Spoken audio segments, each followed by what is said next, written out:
BNP নির্বাচনকে বেশি প্রাধান্য দিচ্ছে এমন ধারণা ভুল বললেন মির্জা ফখরুল। এখনো গণতন্ত্র প্রতিষ্ঠা হয়নি মন্তব্য নজরুল ইসলাম খানের। অতীতের নেতিবাচক কর্মকাণ্ডের জন্য ক্ষমা চাইলেন র্যাব মহাপরিচালক, আর গুম-খুন নির্যাতনের সাথে না জড়ানোর অঙ্গীকার। দেশের বিভিন্ন স্থানে বইছে মৃদু শৈত্যপ্রবাহ। চুয়াডাঙ্গা ও গোপালগঞ্জে সর্বনিম্ন 10.2 ডিগ্রি তাপমাত্রার রেকর্ড। এবং 21শে পদকজয়ী রবীন্দ্র সঙ্গীত শিল্পী পাপিয়া সারোয়ার আর নেই। শিল্প সংস্কৃতি অঙ্গনে শোকের ছায়া।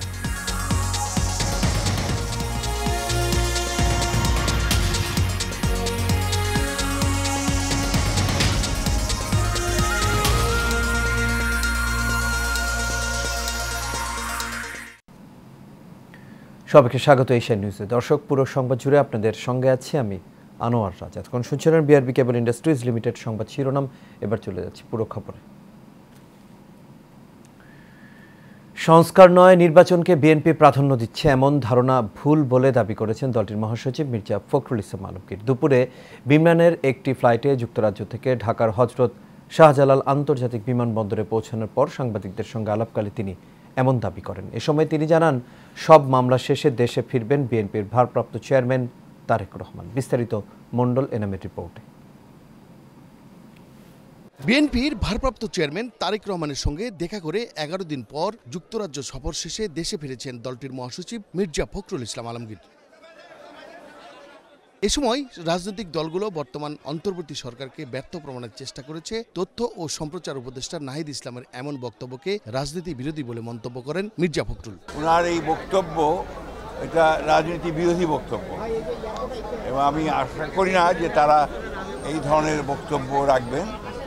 রাজনৈতিক দলগুলো সবসময়ই এই অন্তর্বর্তী সরকারকে সমর্থন করেছে, এবং সমর্থন করার উদ্দেশ্য একটা আছে, সেটা হচ্ছে গণতন্ত্রকে পুরো প্রতিষ্ঠা করা। সব মামলা শেষে তারেক রহমান দেশে ফিরবেন বলেও জানালেন বিএনপির মহাসচিব।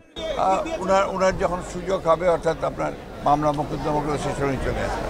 বাংলাদেশে যে সমস্যাগুলো সৃষ্টি হয়েছে তা নির্বাচিত সরকার ছাড়া মোকাবেলা করা চ্যালেঞ্জিং বলেও মন্তব্য করেছেন মির্জা ফখরুল ইসলাম আলমগীর। বাংলাদেশে যে সমস্যাগুলো তৈরি হচ্ছে, এই সমস্যাগুলো নির্বাচিত সরকার ছাড়া সমাধান করা বেশ চ্যালেঞ্জিং। মণ্ডল এনাম, এশিয়ান টেলিভিশন, ঢাকা। ফ্যাসিবাদ বিদায় হলেও গণতন্ত্র প্রতিষ্ঠা হয়নি বলে মন্তব্য করেছেন বিএনপির স্থায়ী কমিটির সদস্য নজরুল ইসলাম খান। আজ সকালে কৃষক দলের 44তম প্রতিষ্ঠাবার্ষিকী উপলক্ষে শীতবস্ত্র বিতরণ কর্মসূচিতে এই মন্তব্য করেন তিনি। এ সময় তিনি আরও বলেন, অবাধ ও সুষ্ঠু নির্বাচনের মাধ্যমেই গণতন্ত্র পুনঃপ্রতিষ্ঠা হবে। প্রত্যক্ষ ভোটের মাধ্যমেই জনগণের কাছে ক্ষমতা ফিরিয়ে দেবে অন্তর্বর্তী সরকার, এমন প্রত্যাশাও করেন নজরুল ইসলাম খান।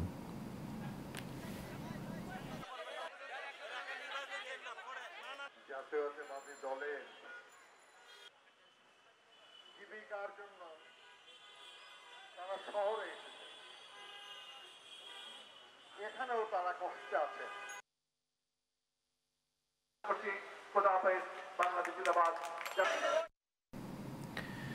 দেশের বিভিন্ন স্থানে বইছে মৃদু শৈত্যপ্রবাহ। ঘন কুয়াশায় দেখা মিলছে না সূর্যের, আর ঘন কুয়াশার কারণে হেডলাইট জ্বালিয়ে চলছে যানবাহন। এদিকে তাপমাত্রা কমে যায় বিপাকে পড়েছেন নিম্ন আয়ের খেটে খাওয়া মানুষ। আজ দেশের সর্বনিম্ন তাপমাত্রা 10.2 ডিগ্রি রেকর্ড করা হয়েছে চুয়াডাঙ্গা ও গোপালগঞ্জে। প্রতিনিধিদের তথ্য ছবিতে আরো জানাচ্ছেন সঞ্চিতা হক। বাংলা ঋতুচক্রে শীতকাল আসতে এখনো বাকি কয়েকদিন, তবে ক্যালেন্ডারের পাতায় পৌষের আগমনের আগেই হাজির মৃদু শৈত্যপ্রবাহের। গত কয়েকদিনের ধারাবাহিকতায় কমেছে তাপমাত্রা, বেড়েছে শীতের তীব্রতা, প্রকৃতিও মুড়ি দিয়েছে কুয়াশার চাদরে। সূর্যেরও দেখা মিলছে না সহজেই। ঘন কুয়াশার প্রভাব পড়েছে নৌরুটেও। ঘন কুয়াশার কারণে মার্কিং বাতি কাজ না করায় পাচুরিয়ার দৌলদিয়া রুটে সাময়িকভাবে বন্ধ রাখা হয় নৌ চলাচল। হাড় কাঁপানো শীতের সাথে হিমশীতল বাতাসে মানুষের জীবনযাত্রায় নেমে এসেছে সীমাহীন দুর্ভোগ। এতে খেটে খাওয়া দিনমজুর শ্রমিকরা চরম বিপাকে পড়েছেন। ঠান্ডাটা একবারে আসি গেছে, বুঝছা, ঠান্ডার কারণে কোনো কাজকর্ম কিচ্ছু করে পাতিছি না। এই যে জমির ধান আছে, ও রোদ নেই শুক্কর পাতিছি না। তারপর এই ঠান্ডাটার কারণে ধান নিয়ে যাওয়ার পাতিছি না। জামাই খুব কষ্ট করিয়ে বুঝছেন, খাবার নিয়ে যাওয়া খুব কষ্ট রকম, যার মানে হাত পা টসে নিয়ে গেছে। খুব অবস্থা খারাপ। শীত ও কুয়াশা, মানুষজনের যেন চলাফেরা খুবই কষ্ট, চারিদিকে অন্ধকার, মনে হচ্ছে কিছু দেখা যাচ্ছে না, এরকম একটা অবস্থা পরিস্থিতি। কোনো সম্ভাবনা নেই, আগামী ডিসেম্বর থেকে শৈত্যপ্রবাহ বেড়ে যাওয়ার সম্ভাবনা আছে। শীতের প্রকোপে হাসপাতালগুলোতে বেড়েছে রোগীদের চাপ। শীতজনিত রোগের চিকিৎসা দিতে হিমশিম খেতে হচ্ছে হাসপাতাল কর্তৃপক্ষকে। আগামী কয়েকদিনে শীতের তীব্রতা আরও বাড়তে পারে বলে আভাস দিয়েছে আবহাওয়া অফিস। সঞ্জিদা হক, এশিয়ান টেলিভিশন। কুয়াশা কেটে যাওয়ায় দৌলতদিয়া পাটুরিয়া নৌরুটে 7 ঘন্টা পর ফেরি চলাচল স্বাভাবিক হয়েছে। বৃহস্পতিবার সকাল 10:10 থেকে নদীতে কুয়াশার তীব্রতা কমে গেলে ফেরি চলাচল আবারও স্বাভাবিক হয়। এর আগে বুধবার মধ্যরাত থেকে এই কুয়াশার কারণে এই নৌরুটে ফেরি চলাচল ব্যাহত হচ্ছিল। রাত 2টার পর থেকে কুয়াশা তীব্র আকার ধারণ করলে চ্যানেলের বিকন বাতি এবং মার্কিং পয়েন্টের কিছুই দেখা যাচ্ছিল না। পরে রাত 3টার দিকে দুর্ঘটনা এড়াতে নৌরুটে ফেরি চলাচল সম্পূর্ণ বন্ধ ঘোষণা করে ঘাট কর্তৃপক্ষ। বিআইডব্লিউটিসি দৌলতদিয়া ঘাটের সহকারী মহাব্যবস্থাপক মোহাম্মদ সালাউদ্দিন বলেন, কুয়াশার ঘনত্ব কমে যায় সকাল 10:10 থেকে এই রুটে পুনরায় ফেরি চলাচল শুরু হয়েছে। দীর্ঘ 7 ঘন্টা ফেরি চলাচল বন্ধ থাকায় দৌলতদিয়া প্রান্তে কিছু যানবাহনের সিরিয়াল হয়েছে, যা দ্রুত সময়ের মধ্যে কমে যাবে। বর্তমানে এই রুটে ছোট বড় 17টি ফেরি দিয়ে যাত্রী ও যানবাহন পারাপার করা হচ্ছে।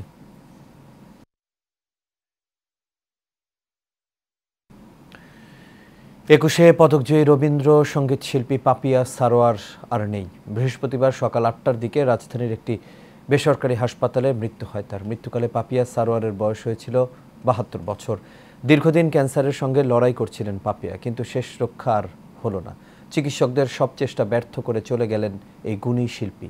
পাপিয়ার মৃত্যুর খবরটি গণমাধ্যমে নিশ্চিত করেছেন শিল্পীর স্বামী সারোয়ার আলম। তিনি জানান, শুক্রবার জুমার নামাজের পর তার জানাজা হবে, এরপর বনানী কবরস্থানে তাকে দাফন করা হবে। পাপিয়া সারোয়ারের জন্ম বরিশালে 1952 সালের 21 নভেম্বরে।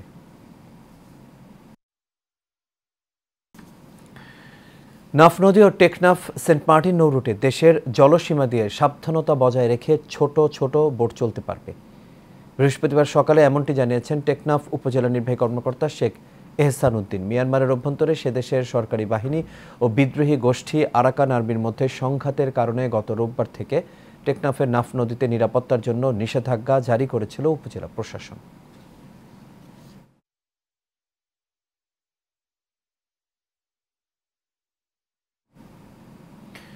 অন্তর্বর্তীকালীন সরকারের সবচেয়ে বড় সংস্কার হবে সুষ্ঠু নির্বাচন দেয়া। বর্তমান সরকার যদি সুষ্ঠু নির্বাচন দিতে পারে তবে তা ইতিহাসের পাতায় স্বর্ণাক্ষরে লেখা থাকবে বলেও মন্তব্য করেছেন বিএনপির ভাইস চেয়ারম্যান কাজী শাহ মোফাজ্জল হোসেন কায়কোবাদ। বুধবার কুমিল্লার মুরাদনগর উপজেলায় কর্মরত প্রিন্ট ও ইলেকট্রনিক মিডিয়ার সাংবাদিকদের সঙ্গে ভার্চুয়ালে যুক্ত হয়ে এসব কথা জানান তিনি। বিস্তারিত মণ্ডলে নামের রিপোর্ট।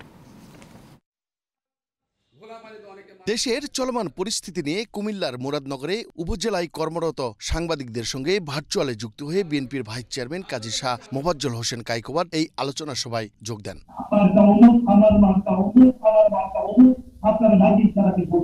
ভার্চুয়ালে যুক্ত হয়ে কাজী শাহ মোফাজ্জল হোসেন কায়কোবাদ বলেন, অন্তর্বর্তীকালীন সরকারের উচিত এমন একটি সুন্দর নির্বাচন উপহার দেওয়া, যে নির্বাচন হবে ইতিহাসের সবচেয়ে সুষ্ঠু, অবাধ ও নিরপেক্ষ নির্বাচন। যে পরিবেশের কারণে আজকে দুটো কথা বলা সবাই বলে আলহামদুলিল্লাহ। এই পরিবেশ যদি সৃষ্টি না হতো কোনদিন সম্ভব হতো না আমার এই সাংবাদিক ভাইদের সামনে দুটো কথা বলার সুযোগ পাওয়া। তিনি আরো বলেন, একটি সুষ্ঠু নিরপেক্ষ নির্বাচন অনুষ্ঠিত হলে ছাত্র আন্দোলনে শহীদদের আত্মার শান্তি হবে। মুরাদনগরের মাটি, মুরাদনগরের পানি, মুরাদনগরের বাতাসের সাথে আমি ঢাকা শহর থেকে মানুষ করছি, আল্লাহ আমাকে গ্রাম থেকে মানুষ করেছে। স্বৈরাচার সরকারের সময় গণমাধ্যমের স্বাধীনতা ছিল না। দেশের মানুষ যদি রাষ্ট্র পরিচালনার দায়িত্ব বিএনপিকে দেয়, তাহলে নিরপেক্ষ সংবাদ প্রচার করতে গিয়ে সরকারের রোশানলে পড়তে হবে না বলেও জানান বিএনপির এই নেতা।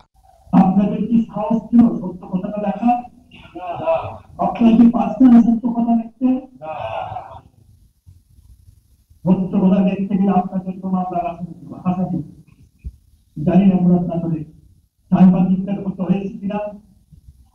বাংলাদেশের কোথায় কোথাও সাহসী সাংবাদিকরা যখন সত্য কথাটাকে প্রকাশ করত তাদের জীবনও দিতে হয়েছে সাগর নদী। মন্ডলের নাম, এশিয়ান টেলিভিশন, ঢাকা।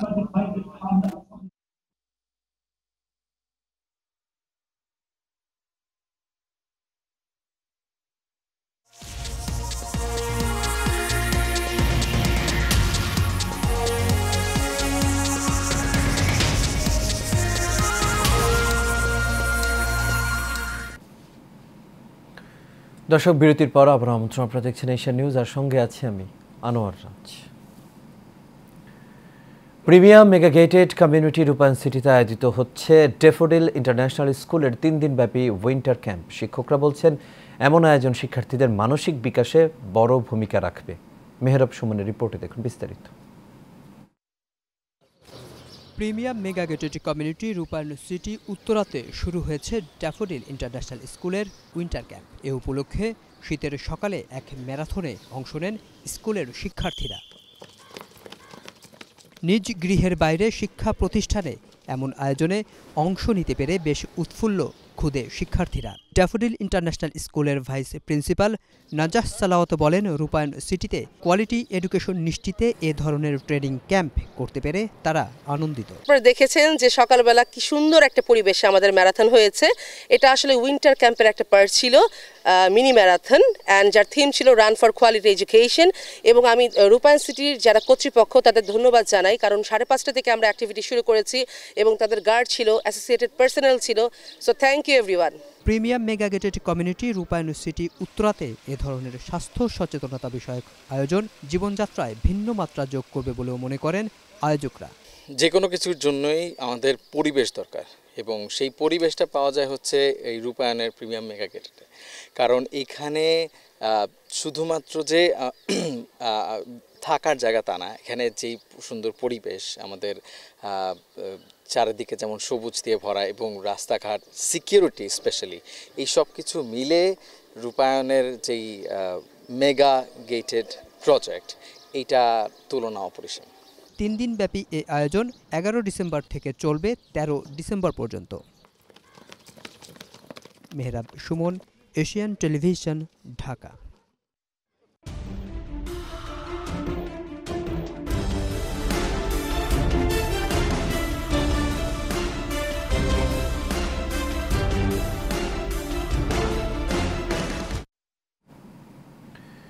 এবার সারা বাংলার খবর। গাজীপুর মহানগরের বাসন থানার চান্দনা চৌরাস্তা এলাকায় ট্রাক ও কাভার্ড ভ্যান চাপায় অটোরিকশার 4 যাত্রী নিহত হয়েছেন। বুধবার রাত 10টার দিকে ঢাকা ময়মনসিংহ মহাসড়কে এই দুর্ঘটনাটি ঘটে। নিহতরা হলেন দুলাল মিয়া, মোহাম্মদ মামুন ও সালেহা আক্তার। আর বাকি একজনের পরিচয় এখনও জানা যায়নি। পুলিশ ও হাসপাতাল সূত্রে জানা যায়, চান্দনা চৌরাস্তা এলাকায় ঢাকা ময়মনসিংহ মহাসড়কে একটি ট্রাক যাত্রীবাহী একটি অটোরিকশাকে পেছন থেকে ধাক্কা দেয়, আর ট্রাকের ধাক্কায় ওই অটোরিকশাটি সামনের আরেকটি কাভার্ড ভ্যানের পেছনে লেগে 2 গাড়ির চাপায় পড়ে। এতে অটোরিকশায় থাকা যাত্রী মোহাম্মদ দুলাল মিয়া ঘটনাস্থলে মারা যান, আর অন্য 3 জন গাজীপুর শহীদ তাজউদ্দিন আহমেদ মেডিকেল কলেজ হাসপাতালে চিকিৎসাধীন অবস্থায় মারা যায়।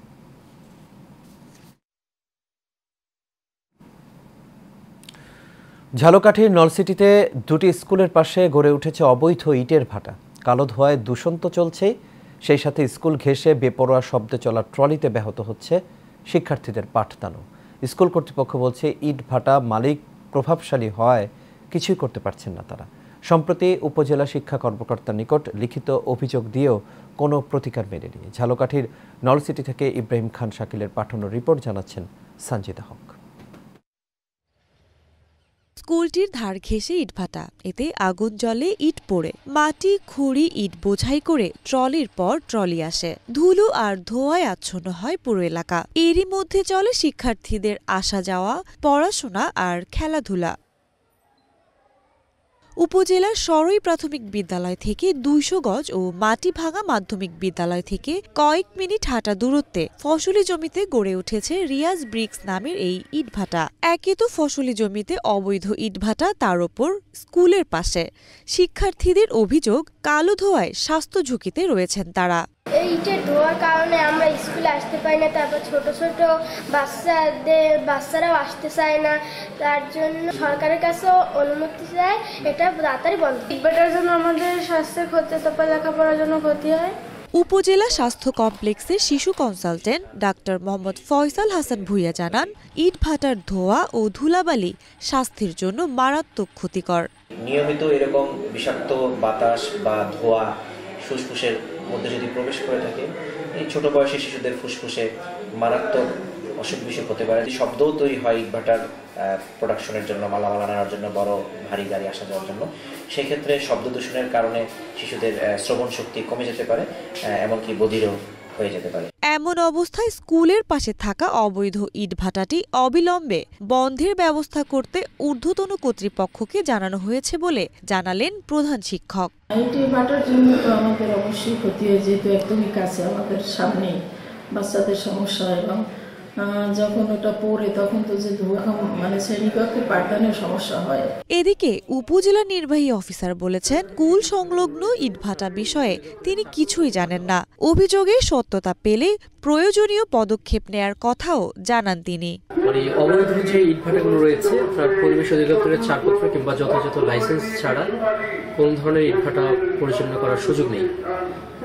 যদি এরকম থেকে থাকে, এটার বিরুদ্ধে বিধি মোতাবেক আইনগত ব্যবস্থা গ্রহণ করা হবে।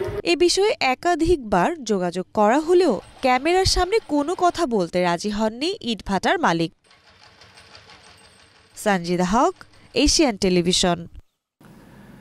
র্যাব বিলুপ্ত করা হলে সেই সিদ্ধান্ত মেনে নেওয়া হবে বলে জানিয়েছেন সংস্থাটির মহাপরিচালক একেএম শহীদুর রহমান। পূর্বে র্যাব কর্তৃক ঘটে যাওয়া নেতিবাচক কাজের জন্য ভুক্তভোগীদের পরিবারের কাছে দুঃখ প্রকাশ ও ক্ষমা প্রার্থনা করেন তিনি। আজ কারণ বাজারে র্যাব মিডিয়া সেন্টারে সাংবাদিকদের সঙ্গে মতবিনিময়কালে তিনি এই কথা বলেন। এ সময় র্যাবের বিরুদ্ধে আয়নাঘরের অভিযোগ প্রসঙ্গে তিনি বলেন, গুম খুন কমিশন যেহেতু এটা নিয়ে কাজ করছে, সেজন্য এসব আয়নাঘর অক্ষত রাখা হয়েছে। এখন থেকে র্যাবের কোনো সদস্য ব্যক্তিগত স্বার্থে জড়ালে তার বিরুদ্ধে কঠোর ব্যবস্থা নেওয়া হবে বলে হুঁশিয়ারি দেন র্যাব প্রধান। গত 4 মাসে ডাকাতি, ছিনতাই ও চাঁদাবাজির অভিযোগে 16 র্যাব সদস্যদের বিরুদ্ধে ব্যবস্থা নেওয়ার কথা জানান র্যাবের ডিজি। এছাড়া জুলাই আগস্টের মামলায় র্যাব 353 জনকে গ্রেপ্তার করেছে বলেও জানানো হয়। নির্যাতিত বা অত্যাচারিত হয়েছেন তাদের কাছে, এবং যারা হত্যাকাণ্ডের শিকার হয়েছেন, যেমন নারায়ণগঞ্জের 7 খুন সহ যারা র্যাব কর্তৃক হত্যাকাণ্ডের শিকার হয়েছেন, তাদের পরিবারের কাছে আমরা দুঃখ প্রকাশ করি এবং ক্ষমা প্রার্থনা করি, এবং পাশাপাশি এই সমস্ত ঘটনার সুষ্ঠু তদন্তের মাধ্যমে এর বিচার যাতে হয় সেটা আমরা প্রত্যাশা করি।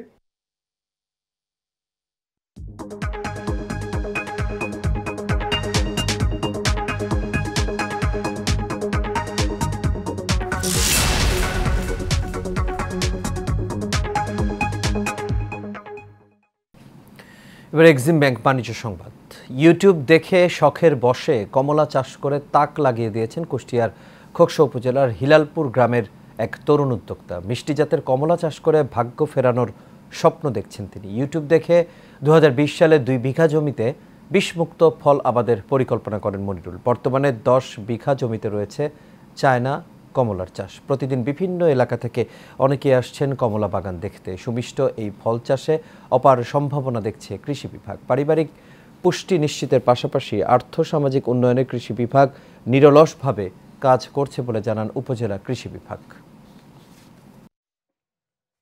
কমলা ধরেন মেলা টাকা বিক্রি হয়েছে, আরও ধরেন ওই সিহি বিক্রি হয়েছে, এখন 12 আনা আছে, বহু টাকা বিক্রি হবে। এখানে একদম সম্পূর্ণ কীটনাশক মুক্ত, আর এই কুমড়াগুলো খেতে না খুবই সুস্বাদু।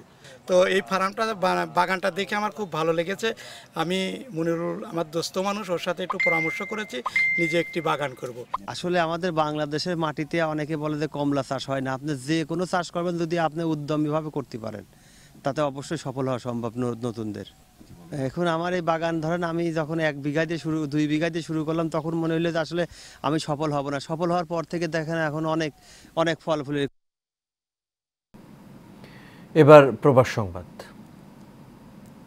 কাতারে অনুষ্ঠিত হতে যাচ্ছে হ্যালো সুপারস্টার মেগা কনসার্ট ও বিজয় মেলা। এই উপলক্ষে সংবাদ সম্মেলনের আয়োজন করে বাংলাদেশ দূতাবাস। সংবাদ সম্মেলনে বক্তব্য রাখেন রাষ্ট্রদূত মোহাম্মদ নজরুল ইসলাম। তিনি জানান, আগামী 20 ডিসেম্বর দূতাবাসের পৃষ্ঠপোষকতায় জাতীয় পতাকা সম্বলিত আন্তর্জাতিক মানের অ্যাপ হ্যালো সুপারস্টার এর উদ্যোগে কাতারের এশিয়ান টাউনে অনুষ্ঠিত হতে যাচ্ছে প্রবাসী বাংলাদেশিদের সম্মানে স্মরণকালের শ্রেষ্ঠ সাংস্কৃতিক অনুষ্ঠান।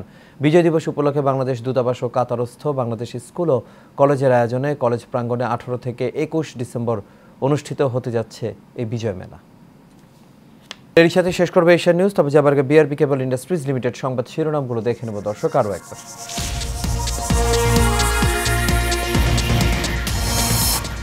বিএনপি নির্বাচনকে বেশি প্রাধান্য দিচ্ছে এমন ধারণা ভুল বললেন মির্জা ফখরুল। এখনও গণতন্ত্র প্রতিষ্ঠা হয়নি মন্তব্য নজরুল ইসলাম খানের। অতীতের নেতিবাচক কর্মকাণ্ডের জন্য ক্ষমা চাইলেন র্যাব মহাপরিচালক, আর গুম খুন নির্যাতনের সাথে না জড়ানোর অঙ্গীকার। দেশের বিভিন্ন স্থানে বইছে মৃদু শৈত্যপ্রবাহ। চুয়াডাঙ্গা ও গোপালগঞ্জে সর্বনিম্ন 10.2 ডিগ্রি তাপমাত্রা রেকর্ড। এবং 21-এ পদকজয়ী রবীন্দ্রসঙ্গীত শিল্পী পাপিয়া সারোয়ার আর নেই, শিল্প সংস্কৃতি অঙ্গনে শোকের ছায়া।